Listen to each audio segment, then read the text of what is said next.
ಏನ್ರಿ ಕೆಲವು ಜನ ಭಾಳ ಜಿಪುಣರಿರ್ತಾರ. ನಮ್ಮಲ್ಲಿ ಒಬ್ಬವ ಏನ್ರಿ ನಮ್ಮಲ್ಲಿ ಒಬ್ಬವ ಭಯಂಕರ ಜಿಪುಣ, ಎಟ್ರ ಮಟ್ಟಿಗೆ ಜಿಪುಣ ತಿಳ್ಕೊಂಡ್ರ ಭಾಳ ಜಿಪುಣ.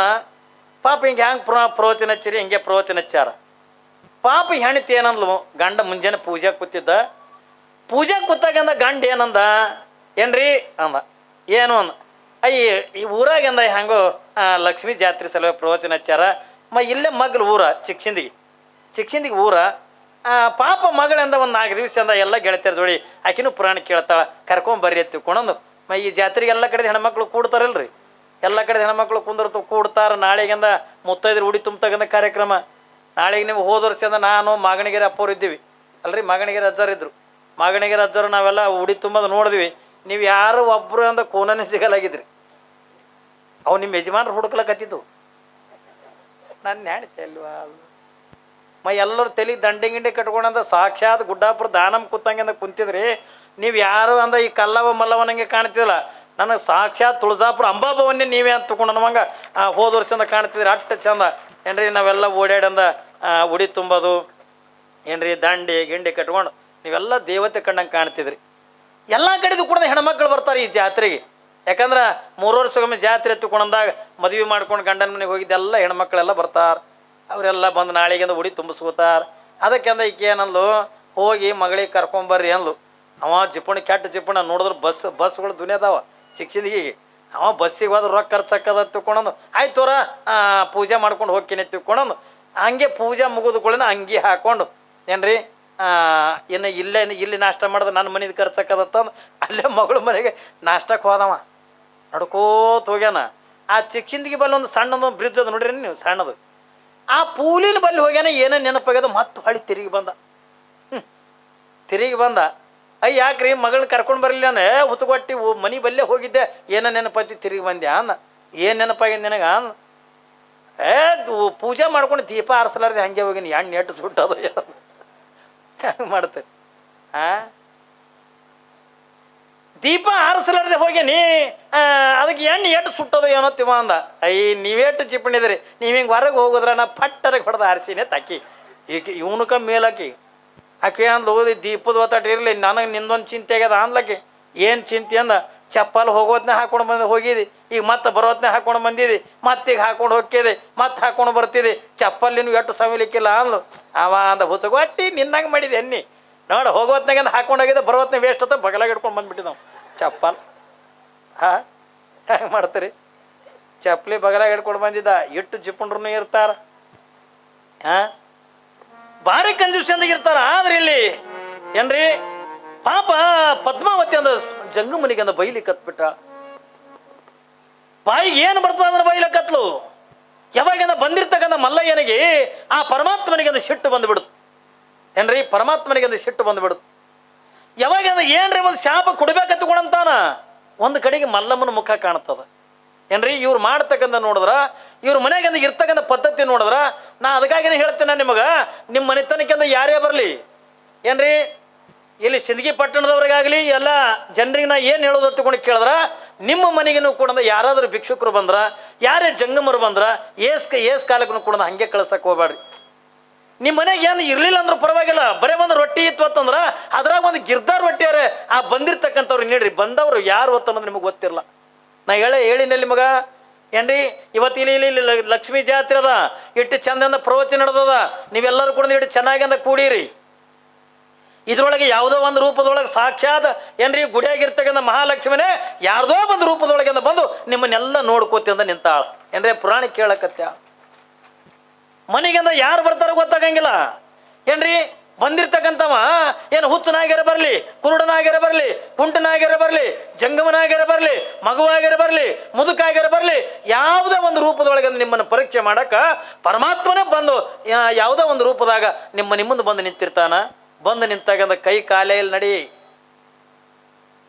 ಅನ್ರಿ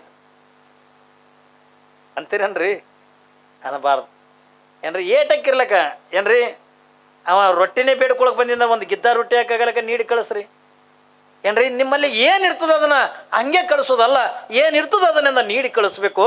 ಯಾವಾಗಿಂದ ಮಲ್ಲಯ್ಯ ಸಿಟ್ಟು ಬಂದುಬಿಡ್ತು, ಹೇಮರೆಡ್ಡಿ ಮನೆತನಕ್ಕಿಂದ ಭಾಳ ಸಿಟ್ಟು ಬಂದುಬಿಡ್ತು. ಯಾಕೆ ಸಿಟ್ಟ ಏನ್ರಿ ಯಾಕೆ ಸಿಟ್ಟು ಬತ್ತು ಹತ್ತಿಕೊಂಡಂದ್ರ ಮಲ್ಲಯ್ಯ ಅಂತಾನೆ ಇಷ್ಟೆಲ್ಲ ಸಂಪತ್ತನ್ನು ಮಲ್ಲಮ್ಮನಿಂದ ನಾ ಕೊಟ್ಟಿನಿ ಮನೆತನಕ. ನಾನು ಸ್ವತಃ ನಾನೇ ಬಂದರು ಈ ಮನೆಗೆ ಒಂದು ತುಕಡಿ ರೊಟ್ಟಿ ನೀಡಲಿಲ್ಲ, ನನಗೊಂದು ಕಾರಣ ಕೂಡ ನೀಡಲಿಲ್ಲ, ಏನು ಮಾಡೋದು ಈಗ ಹತ್ತಿಕೊಂಡೊಂದು ಸಿಟ್ಟು ಬಂದುಬಿಡುತ್ತೆ. ಏನ್ರಿ ಸಿಟ್ಟು ಬಂದು ಸಿಟ್ಟಿಗೆ ಬೈಕೋತ ಎಲ್ಲಿಗೆ ಬರ್ತಾನ ಮಲ್ಲಮ್ಮೆನ ಅಲ್ಲಿ ಏನು ಹಟ್ಟಿ ಗೊಳೆ ಮಾಡಿದ್ಲಲ್ಲ ಏನ್ರಿ ದನಗಳ ಕಟ್ಟಕ್ಕೆಂದು ಅದಕ್ಕೆ ಹಟ್ಟಿ ಎತ್ತಿಕೊಂಡು ತಯಾರು ಮಾಡಿದ್ಲು. ಮಲ್ಲಮ್ಮನ ಹಟ್ಟಿ ಎತ್ತಿಕೊಂಡು ಬರ್ತದೆ ಶ್ರೀಶೈಲದೊಳಗೆ, ನೀವು ನೋಡಿರ್ಬೇಕು ಹೋದಾಗ. ಏನ್ರಿ ಮಲ್ಲಮ್ಮನ ಹಟ್ಟಿ ಎತ್ತಿಕೊಂಡೊಂದು ಅಂದ್ರೆ ದನಗಳು ಕಟ್ಟಾಕ ಏನ್ರಿ ಮೈಸಿ ಎಲ್ಲ ಆದ ಬಳಿಕೆಂದ ಏನ್ರಿ ದನಗಳು ನಿಂದ್ರಸಾಕ ಅದಕ್ಕೆ ಮಲ್ಲಮ್ಮನ ಹಟ್ಟಿ ಎತ್ತಿಕೊಂಡೊಂದು ಇವತ್ತು ಕರೀತಾರ, ಅವತ್ತು ದನಗಳ ಹಟ್ಟಿನೇ ಅದು. ಯಾವಾಗಿಂದ ಮಲ್ಲಮ್ಮ ಈ ಕಡೆಯಿಂದ ಮಧ್ಯಾಹ್ನದಿಂದ ಸ್ನಾನ ಮಾಡ್ಯಾಳ, ಸ್ನಾನ ಮಾಡಿಕೊಂಡು ಹೋಗಿಂದ ಲಿಂಗದಿದ್ರಿಗಿಂದ ಧ್ಯಾನ ಮಾಡ್ಕೋತ ಕುಂತಾಳ. ಕುಂದ್ರದ ಒಳಗಿಂದ ಈ ಜಂಗಮಾಮೂರ್ತಿ ಬೈಕೋತಕಿನ ಗುಡಿಸಲು ಕಣ್ಣೆ ಬಂದ. ಏನ್ರಿ ಬೈಕೋತಿಂದ ಬಂದ. ಹೇಮರೆಡ್ಡಿ ಮನೆತನ ಅಂತ ಅದು, ನನಗೆ ಹಂಗೆ ಬೈದಾರ, ನನಗೆ ಹಿಂಗೆ ಬೈದಾರ, ಏನ್ರಿ ಅವ್ರ ಮನೆಗೆ ನಾ ಶಾಪ್ ಕೊಡ್ಬೇಕನ್ನಕತ್ತೀನಿ ಅಂದ್ರೆ ಮಲ್ಲಮ್ಮಗಿಂದ ಕೇಳಂಗ ಹೇಮರೆಡ್ಡಿ ಮನೆತನಕ್ಕೆ ನಾ ಶಾಪ್ ಕೊಡ್ಬೇಕಂತ ಮಾಡೀನಿ. ಯಾವಾಗಿಂದ ಈ ಹೇಮರೆಡ್ಡಿ ಮನೆತನಕ್ಕೆಂದ ಏನ್ರಿ ಶಾಪ್ ಕೊಡ್ಬೇಕಂತ ಮಾಡೀನಿ ಅಂತನ್ನುವಂಥ ನುಡಿ ಯಾವಾಗಿಂದ ಮಲ್ಲಮ್ಮನ ಕಿವ್ಯಾಗ ಬಿತ್ತು, ಕ್ಷಣ ಮಾತ್ರದೊಳಗಿಂದ ಗುಡಿಯಾಗಿಂದ ಎದ್ದು ಓಡಿ ಬಂದು ನೋಡ್ತಾಳ, ಸಾಕ್ಷಾತ್ ಪರಮಾತ್ಮನೇ ನಿಂತಾನೆ ಎದ್ರಿ. ಏನ್ರಿ ಮಲ್ಲಯ್ಯನೇ ನಿಂತಾನೆ, ಜಂಗಮಾಮೂರ್ತಿ ನಿಂತಾನ. ಹೋಗಿಂದ ಮಲ್ಲಮ್ಮ ಅವನಿಗೆಂದ ಉದ್ದಕ್ಕೆಂದ ಸಾಷ್ಟಾಂಗ ಹಾಕಿಂದ ನಮಸ್ಕಾರ ಮಾಡಿ, ಯಪ್ಪ ಈಗ ಅವ್ರು ಏನಾಗ ತಪ್ಪು ಮಾಡಲ್ರಕ್ಕ, ಆ ಮನೆತನಕ್ಕೆಂದ ಶಾಪ ಕೊಡಬೇಡ ಹತ್ತಿಕೋಣ. ಅವಾಗಿಂದ ಬಂದಿರ್ತಕ್ಕಂಥ ಜಂಗಮಾಮೂರ್ತಿ ಅಂತಾನೆ, ಮಲ್ಲಮ್ಮ ಹೆಂಗೆ ಶಾಪ ಕೊಡಬಾರ್ದು, ನನಗೆ ಹಸಿವಂದ್ರೆ ಹಸಿವಾಗದೆ, ಹೋಗ್ಯದ ಅವ್ರ ಮನೆ ಮುಂದೆ ಭಿಕ್ಷಾ ಅಂದಿ ಎತ್ತಿಕೊಂಡಂದ್ರ ನನಗೆಂದ ದುಡಿಲಕ್ಕೆಂದ ನೀನು ತಾಕತ್ತದ, ದುಡ್ಕೊಂಡೆ ಯಾಕೆ ತಿನ್ನಬಾರ್ದು, ನನಗೆ ಏನು ಬಾಯಿಗೆ ಏನು ಬರ್ತದಲ್ಲ ಅದನ್ನ ಎಲ್ಲವನ್ನು ಕೂಡ ಬೈದು ಬಿಟ್ಟಾಳ. ಅದಕ್ಕೆ ನಾವು ಅವ್ರ ಮ್ಯಾಗಿಂದ ಸಿಟ್ಟದ, ಆ ಮನೆತನಕ ನಾ ಶಾಪ ಕೊಡ್ತೀನಿ ಎತ್ತಿಕೊಂಡಂದು ಅವ ಬಂದಿರ್ತಕ್ಕಂಥ ಜಂಗಮಾಮೂರ್ತಿ ಅಂತ. ಮಲ್ಲಮ್ಮ ಅಂತಾಳೆ, ಯಪ್ಪ ಅವ್ರ ತಪ್ಪಿಲ್ಲ, ಈಗ ನೀವು ಹಸಿವಾಗ್ಯದಿಲ್ಲ, ನೀವು ಊಟ ಮಾಡಬೇಕಿಲ್ಲ, ಬಾಯಪ್ಪ ನಾ ಎಲ್ಲ ಉಣಿಸ್ತೀನಿ ಬಾ ತಿಳ್ಕೊಳೋದು. ಅದೇನು ಮನೆಯಿಂದ ಕಟ್ಕೊಂಡು ತಂದಿಲ್ಲ, ಹಳಸಿದ ಅಂಬಲಿ ನುಚ್ಚ ಏನ್ರಿ ಮನ್ಯಾಗ ಮಾಡಿದ ಪಲ್ಯ, ಅವು ಕಟ್ಟಿ ರೊಟ್ಟಿ ಇಂಥವಂದ, ಬಾ ನಿನಗೆ ಹಸಿವಾಗ್ಯದಲ್ಲ, ನಿನಗೆ ಆನಂದದೊಳಗಿಂದ ಕುತ್ಕೊಂಡೆಂದ ಊಟ ಮಾಡಿಸ್ತೀನಪ್ಪ, ನೀನು ನಮ್ಮ ಮನೆತನಕ್ಕೆ ಅಂದ್ರೆ ಶಾಪ್ ಕೊಡಬೇಡ ತಂದು. ಯಾವಾಗಂದೀಗ ಅಲ್ಲಿ ನೀರದಾವ, ಸ್ನಾನ ಮಾಡಿ ಬಾ ತಿಳ್ಕೊಳೋದು. ಜಂಗಮನಿಗೆಂದ ನೀರು ತೋರಿಸ್ತಾಳ, ಜಂಗಮಾಮೂರ್ತಿಯಿಂದ ಸ್ನಾನ ಮಾಡಿ ಬರ್ತಾನ. ಏನ್ರಿ ಅವಳೆಲ್ಲ ಕುಂದ್ರಲಕ್ಕೆಂದ ಮಣಿ ಇಲ್ಲ ಏನೂ ಇಲ್ಲ, ಅಡಿಬ್ಯಾಗಿಂದ ಎಲ್ಲಿ ಕುಂದ್ರಿಸ್ಬೇಕು, ಎತ್ತರ ಒಂದು ಕಲ್ಲ, ಆ ಕಲ್ಲಿನ ಮ್ಯಾಗಿಂದ ಕುಂದ್ರಿಸಲು ಯಾವಾಗಿಂದ ಬಂದಿರ್ತಕ್ಕಂಥ ಜಂಗಮಾಮೂರ್ತಿನೂ ಕೂಡ ಲಿಂಗ ಪೂಜೆ ಮಾಡ್ಕೊಂಡ.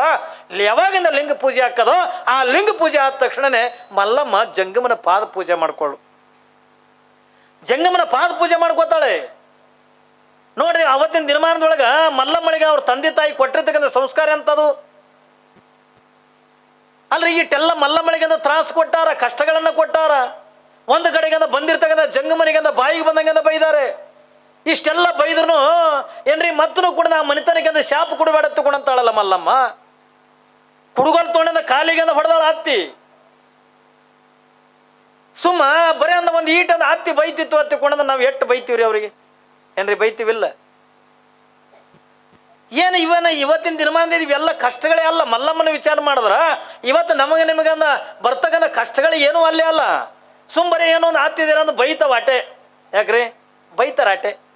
ಹೆಂಗೆ ಕುಡುಗಲ್ ತೊಗೊಂಡು ಹೊಡೆದಾರ್ರಿ, ಕುಡುಗಲ್ ತೊಗೊಂಡು ಬರೇ ಬೈದ್ರೆ ಹೋಗೋಣ ಹತ್ತಿ ದುಡ್ಡು ಹಂಗೆ ಹತ್ತಿಗೆ ಹೊಡೆ ಮಂದಿ ಅದ. ಯಾಕ್ರಿ ಹತ್ತಿಗೆ ಹೊಡಿತಕ್ಕಂಥ ಮಂದಿವಿ ನಾವು. ಆದ್ರೆ ಅದು ಅಲ್ಲ. ಮಲ್ಲಮ್ಮಗ ನೋಡ್ರಿ ಕುಡುಗೋಲು ತಗೊಂಡಿಂದ ಬಡದು ಏನ್ರಿ ಅವಳನ್ನಂದ ದನಗಳನ್ನು ಮೈಸಕ್ಕಂದ ಅಡವಿಗೆಂದ ಕಳಿಸಿ ಇಷ್ಟೆಲ್ಲ ಇಡೀ ರಾತ್ರಿ ಆಗೋವರೆಗೂ ಕೂಡ ಒಂದು ಚೀಲಂದ ಜ್ವಾಳ ಅಂತಕ್ಕಂದು ಬೀಸಿ ಇಷ್ಟೆಲ್ಲ ಕಷ್ಟಗಳನ್ನು ಕೊಟ್ಟಿರ್ತಕ್ಕಂಥ ಪದ್ಮಾವತಿಗೆ ಯಾವಾಗಿಂದ ಪರಮಾತ್ಮ ಬಂದು ಆ ಮನೆತನಕ್ಕೆಂದು ಶಾಪ್ ಕೊಡ್ತೀನಿ ಎತ್ತಿಕೊಂಡಂದ್ರ, ಯಪ್ಪ ನನ್ನ ಮನೆತನಕ್ಕೆಂದು ಶಾಪ್ ಕೊಡಬೇಡ, ಹೇಮರೆಡ್ಡಿ ಮನೆತನಕ್ಕೆಂದು ಶಾಪ್ ಕೊಡಬೇಡ, ನಿನಗೆ ಹಸಿವಾಗ್ಯದಲ್ಲ ಈಗ ನಾ ಊಟ ಮಾಡಿಸ್ತೀನಿ, ಬಾಯಪ್ಪ ಎತ್ತಿಕೊಂಡಂದು ಯಾವಾಗಿಂದ ಪಾದ ಪೂಜೆ ಮಾಡ್ಕೊತಾಳ ಮಲ್ಲಮ್ಮ ಎದ್ರಿ ಕೂತ್ಕೊಂಡು. ಎಷ್ಟು ಖುಷಿ ಆಗ್ಲಿಕ್ಕಿಲ್ರಿ ಮಲ್ಲಯ್ಯನಿಗೆ. ತನಗೆ ತ್ರಾಸದ, ತನಗೆ ಉಣ್ಣಕ್ಕೆಂದು ಇಟ್ಟಿಟ್ಟೆ ಕೊಟ್ಟಿರ್ತಾರ. ಅಂಥದ್ರೊಳಗೆ ನನಗೆಂದ ಮುಡುಬಾ ತಗೊಂಡ ಕರೀತಾಳಲ್ಲ ಏನ್ರಿ. ಪಾದ ಪೂಜೆ ಮಾಡ್ಕೊಂಡು ಯಪ್ಪ ನಿನ್ನ ಆನಂದ ಊಟ ಮಾಡತ್ತಿಕೊಂಡೊಂದು ಅದೇ ಹಳಸಿರ್ತಕ್ಕಂಥ ಅಂಬಲಿ ನುಚ್ಚ ಅನ್ನತಕ್ಕಂಥದನ್ನ ಅವ್ರು ಏನು ಮನೆದಿಂದ ತಂದಿಲ್ಲೋ ಅದು ಎಲ್ಲವನ್ನು ಕೂಡ ತೆಗೆದು ಹಿಂಗ ಗಂಗಾಳದೊಳಗೆ ನೀಡ್ತಾಳ. ಏನು ಬೇಡ